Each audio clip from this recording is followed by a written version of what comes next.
बिस्मिल्लाहिर्रहमानिर्रहीम। अस्सलामु अलैकुम नाजरीन, मौत एक अटल हकीकत है और दुनिया में आने वाले हर जीरू को मौत के आगोश में जाना है। रोजाना दुनिया भर में लाखों लोग इंतकाल करते हैं जिनका ताल्लुक मुख्तलिफ मज़ाहिब से होता है, मगर बिलखुसूस इस्लाम और बिलुमूम दुनिया के तमाम बड़े मज़ाहिब में मुर्दों को कब्रों में दफन किया जाता है और इस्लाम के अकीदे और नजरिए के मुताबिक कब्र में मुर्दे से फरिश्ते सवाल करते हैं। नाजरीन, वो कौन से 8 लोग हैं जिनसे कब्र में सवाल नहीं होगा, यही हमारी आज की वीडियो का मौजू होगा। और आज हम आपको इंसान की मौत के बाद उसकी कब्र में पेश आने वाले वाक़यात के हवाले से मालूमात फराहम करेंगे। मगर वीडियो में आगे बढ़ने से पहले अगर आप हमारे चैनल पर नए हैं तो बराए मेहरबानी हमारा चैनल info@adil सब्सक्राइब करें, जहां आपको बिलखुसूस इस्लामिक हिस्ट्री और बिलउमूम दुनिया भर की मुनफरिद मालूमात पर मबनी वीडियोस मिलती रहेंगी। नाजरीन, कब्र में मुर्दे से सवाल जवाब के हवाले से मुख्तलिफ रिवायात मौजूद हैं कि जब मुर्दे को उसके अजीज़ो अकारिब कब्र में रख कर वापस जाते हैं तो वो उनकी जूतियों की आवाज़ तक सुनता है। यानी रिवायात में आता है कि मुर्दा जब कब्र में जाता है तो वो कब्र के बाहर चलने वालों के कदमों की आहट तक अल्लाह रब्बुल इज़्ज़त के हुक्म से सुनता है। जब मुर्दे को कब्र में दफन कर दिया जाता है तो उसके पास अल्लाह रब्बुल इज़्ज़त की तरफ से 2 फरिश्ते आते हैं, उनको मुनकर नकीर कहा जाता है। उसको बिठाकर वो फरिश्ते उससे सवाल करते हैं। नाजरीन, मुनकर नकीर के सवालों के हवाले से भी मुख्तलिफ किताबों में मुख्तलिफ रिवायात मौजूद हैं। पहला सवाल पूछा जाता है, मर रब्बुका, तेरा रब कौन है? मोमिन बंदा जवाब देता है, रब्बी अल्लाह, यानी मेरा रब अल्लाह ताला है। दूसरा सवाल पूछा जाता है, मन नबीयुका, तेरा नबी कौन है? मोमिन बंदा जवाब देता है, नबीयम मुहम्मदुर रसूलुल्लाह, मेरे नबी मुहम्मदुर रसूलुल्लाह सल्लल्लाहु अलैहि वसल्लम हैं। तीसरा सवाल पूछा जाता है, मा दीनुका, तेरा दीन क्या है? मोमिन बंदा जवाब देता है, अद्दीन अल इस्लाम, यानी मेरा दीन इस्लाम है। नाजरीन, रिवायात में आता है कि 8 लोग ऐसे हैं जिनकी मौत के बाद उनकी कब्रों में सवालात नहीं होंगे।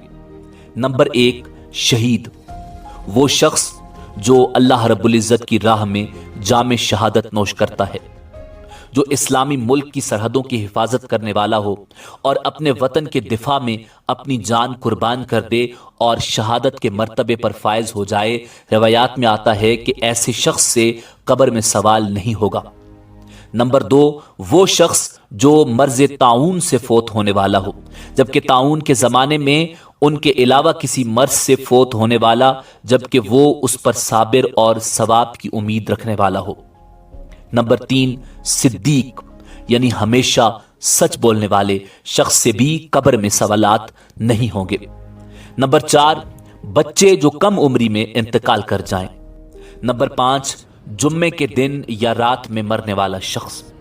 नंबर 6, हर रात सूरह मुल्क पढ़ने वाला शख्स, और बाज हजरात ने तो इस सूरत के साथ सूरह सजदा को भी मिलाया है। नंबर 7, अपने मर्ज में जो शख्स कुल हुवल्लाहु अहद पढ़ेगा और उसी का विर्द रखेगा और अगर ये फोत हो जाए तो इससे भी सवाल नहीं होगा। नंबर 8, अंबियाए कराम, क्योंकि वो गुनाहों से पाक होते हैं, उनसे भी सवाल नहीं होगा। नाजरीन, बाज रिवायात में कब्र में पूछा जाने वाला दूसरा सवाल इस तरह है, मा कुन्त तक़ूलु फी हक़्क़ि हाज़र रजुल, तू इस आदमी यानी मुहम्मदुर रसूलुल्लाह सल्लल्लाहु अलैहि वसल्लम के बारे में क्या कहता था? मोमिन बंदा जवाब देता है, हुवा रसूलुल्लाह सल्लल्लाहु अलैहि वसल्लम, वो अल्लाह के रसूल सल्लल्लाहु अलैहि वसल्लम है। वो फरिश्ते कहेंगे, तुझे किसने बताया? वो कहेगा, मैंने अल्लाह की किताबें पढ़ी, उस पर ईमान लाया और तस्दीक की। बस इसके लिए कब्र में जन्नत की तरफ एक दरवाजा खोल दिया जाएगा जिससे जन्नत की ठंडी ठंडी हवा और खुशबू उसके पास आती रहेगी और उसकी कब्र कुशादा और नूरानी कर दी जाएगी। अगर वो बंदा काफिर या मुनाफिक होता है तो सवालों के जवाब में कहता है, मैं नहीं जानता, अफसोस मैं नहीं जानता। वो फरिश्ते उसको लोहे के गुर्जों यानी हथौड़ों से ऐसे मारते हैं कि सिवाय जिन्न इंस के तमाम मखलूक उसकी चीखें सुनती है, और कब्र उसको इस कदर दबाती है कि उसकी पसलियां इधर की उधर और उधर की इधर निकल जाती हैं। फिर दोज़ख की खिड़की उस पर खोल दी जाती है और वो हशर तक उस अजाब में मुब्तला रहता है। अलबत्ता बाज़ मोमिनों को बकदर गुनाह अजाब पूरा होकर उससे पहले भी उस अजाब से रिहाई हो जाती है, और कभी मैज़ अल्लाह पाक के फजलो करम से और कभी दुनिया के लोगों की दुआ और सदका व खैरात वगैरह के इसाले सवाब से भी अजाब से रिहाई हासिल हो जाती है। नाजरीन, जुम्मा के रोज़ की बरकत से भी गुनाहगार मोमिन को उस रोज़ अजाब से रिहाई मिलती है। कब्र की तंगी और घबराहट नेक बंदों को भी होती है जो किसी गुनाह के सबब या किसी नेमत का शुक्र अदा न करने के सबब जरा सी देर के लिए होगी, फिर उसी वक्त दूर हो जाएगी। नाजरीन, मरने के बाद हर रोज सुबह और शाम के वक्त हर मुर्दे को उसका ठिकाना दिखा दिया जाता है। जन्नती को जन्नत दिखाकर खुशखबरी देते हैं और दोज़खी को दोज़ख दिखाकर उसकी हसरत बढ़ाते हैं। नाजरीन, हजरत अनस रजी अल्लाह ताला अन्हु से रिवायत है कि रसूलुल्लाह सल्लल्लाहु अलैहि वसल्लम ने इरशाद फरमाया, मैयत के साथ 3 चीजें जाती हैं, उसके घर वाले, उसका माल और उसका अमल। 2 तो लौट आती हैं और 1 उसके साथ रह जाती है। उसके घर वाले और उसकी दौलत लौट आते हैं और उसका अमल उसके साथ रह जाता है।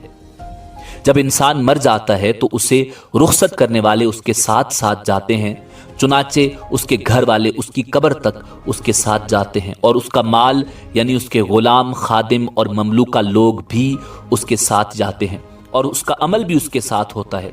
2 तो लौट आते हैं और उसका अमल उसके साथ ही रह जाता है। अगर नेक अमल हुआ तो नेक अमल साथ रहता है, और अगर बुरा अमल हुआ तो बुरा अमल साथ रहेगा। नाजरीन, इसी तरह रसूलुल्लाह सल्लल्लाहु अलैहि वसल्लम की एक और हदीस का मफहूम है कि इंसान के लिए उसकी मौत के बाद भी 7 अमाल का अजर जारी रहता है। नंबर 1, किसी को इल्म सिखाया। नंबर 2, नहर खुदवा कर जारी करवाई। नंबर 3, पानी का कुआं बनवाया लोगों के लिए, जैसा कि सड़कों गलियों में गर्मियों में लोगों मुसाफिरों के लिए ठंडे पानी का कूलर लगवाना भी इसी अमल में आएगा। नंबर 4, दरख्त लगवाया यानी लोग उसके साए या फल वगैरह से फायदा उठाएं। नंबर 5, मस्जिद बनवाई। नंबर 6, कुरान मजीद को मीरास बनाया यानी किसी को कुरान पढ़ाया या ले कर दिया। नंबर 7, अपने पीछे नेक औलाद छोड़ी जो उसकी वफात के बाद उसके लिए दुआए मगफिरत करती है। यानी इसाले सवाब रसूलुल्लाह सल्लल्लाहु अलैहि वसल्लम की हदीस से साबित है कि अगर नेक औलाद अपने वालिदैन के लिए दुआए मगफिरत करती है और इसाले सवाब करती है तो उसका फ़ायदा मरने वाले को पहुंचता है। नाजरीन, इसी उम्मीद के साथ इजाज़त दीजिए कि आपको हमारी वीडियो पसंद आई होगी। मिलते हैं बहुत जल्द एक नई तारीख़ी, तहकीकी और मालूमाती वीडियो के साथ। अल्लाह रब्बुल इज़्ज़त आपका हामी और नासिर हो।